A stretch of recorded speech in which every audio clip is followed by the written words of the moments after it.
Hello good morning once again. जो हम topic छूट गया था पीछे, केवल डेरिवेशन करवाया था, दोबारा से देख लेते हैं कि ये let us consider a spring fix to a rigid wall. एक रिजिड वॉल से फिक्स है as shown in the figure above. The spring is assume to be ideal. Ideal means there is a no deflection या कोई इसके अंदर malfunction नहीं है, and considered as a mass. तो figure A, spring is in equilibrium. Equilibrium means when the net resultant force is equal to zero. B क्या है, the spring is stretched such that it gate displaced by value x. हमने उसको ऐसे stretch किया तो वो x times stretch हो गया अपनी इक्विलिब्रियम पोजीशन से। एंड इट्स सी कंप्रेस, यानी उसको मतलब पुश किया such that it get displace by minus X. अगर हम फोर्स की डायरेक्शन मीन्स स्ट्रेच में पॉजिटिव लेंगे तो कंप्रेस में माइनस ले लिया फ्रॉम इट्स इक्विलिब्रियम पोजीशन, अपनी मीन पोजीशन से। As we know, in an ideal spring the spring force is proportional to the displacement. जितना स्प्रिंग फोर्स लगेगा वो डिस्प्लेसमेंट के बराबर होगा। तो F S is proportional to X, जो एक्स क्या है डिस्प्लेसमेंट है। तो एफ एस क्या है, spring force which is equals to minus K of X, because जो हम फोर्स लगा रहे हैं वो अपोजिट, क्योंकि वो अपोज करेगी, स्प्रिंग अपोज करेगी, tends to regain its equilibrium position, that's why we put negative sign. So Fs is a spring force, x is a displacement from the equilibrium position, and k is a spring constant. k क्या है यहाँ पर, spring constant. Okay, now अब आगे बढ़ते हैं। As shown in figure B, we have pulled, उसे खींचा, the spring such that resultant displacement equal to the xm।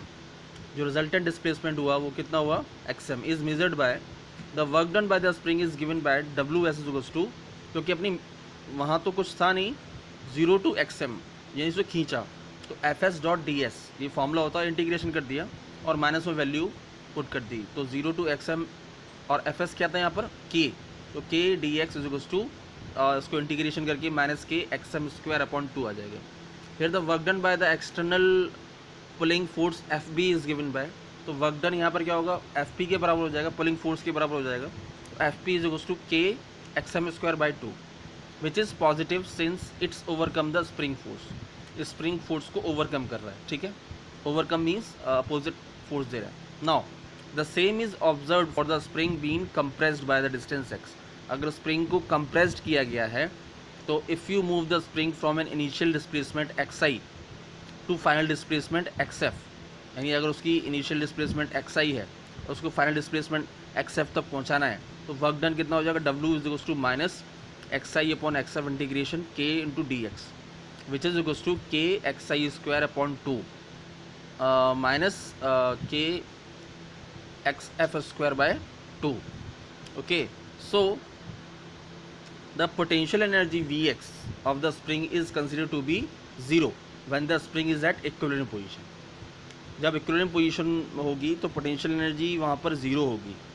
When it is extended to a displacement x, the ends are stationary, hence the kinetic energy is zero। तो equilibrium position में potential energy और kinetic energy zero होगी। thus the potential energy is equal to the external work done on the system। तो W external is equals to WP is equals to VX, जो overall आएगा हमारा K X square by two on stretching and means compressing. Okay, अब आता है conservative force.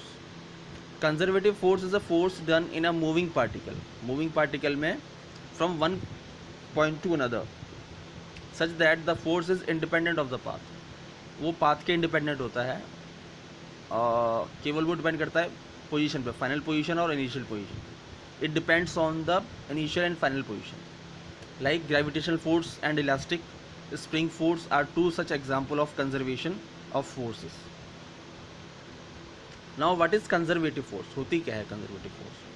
as the name suggests, conservative force conserves energy, energy को conserve करती है, यानी it converts from one form to another form।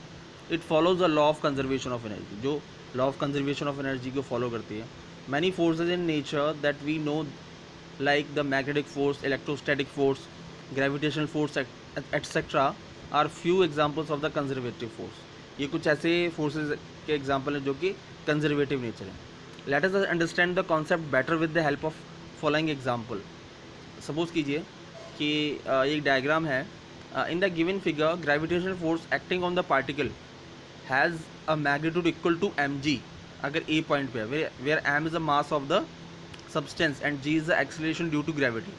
The particle moves from point a to b, अगर a to b से जा रहा है, and its vertical displacement is delta h, है ना.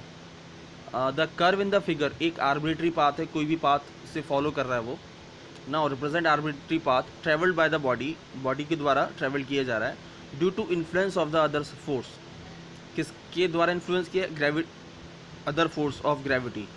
ग्रेविटी के अलावा भी कोई फोर्स उस पर लग रही है.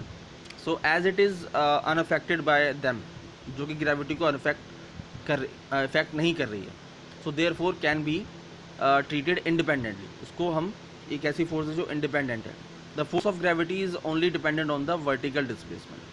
तो जो ग्रेविटी की जो फोर्स है वो किस पर डिपेंड करेगी? ओनली वर्टिकल डिस्प्लेसमेंट पर. The total work done by a gravity on the body is given by कितना हो जाएगा? W G is equals to M G into delta H. M G S तो होता ही है, डेल्टा एच उसका displacement हो गया. तो delta H is equals to difference between final and initial position. G is equals to acceleration due to gravity and m is the mass of the body. So that is the today concept of spring constant. Thank you very much.